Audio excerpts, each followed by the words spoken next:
নবী সাল্লাল্লাহু আলাইহি ওয়াসাল্লাম একদিন বললেন যে কে আছো কুরাইশদেরকে কোরআন শোনাতে পারো।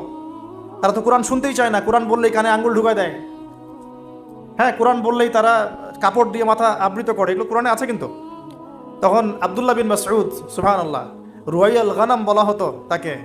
মানুষ তাচ্ছিল্য করতো, মানুষ তাকে তাচ্ছিল্য করতো। তার পা ছিল সরু, মানে চিকন সরু, পা দেখে আবু জেহেল হাসাহাসি করতো, সুবহানাল্লাহ।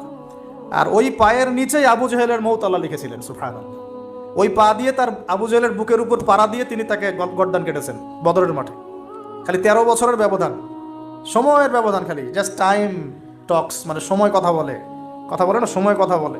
এই আব্দুল্লাহ বিন মাসউদ রাদিয়াল্লাহু আনহুর পায়ের তলেই আবু জেহেল আবার মারা গেছে। তো এই আব্দুল্লাহ বিন মাসউদ রাদিয়াল্লাহু আনহু বললেন যে আমি শোনাবো কুরাইশদেরকে কোরআন ইনশাআল্লাহ।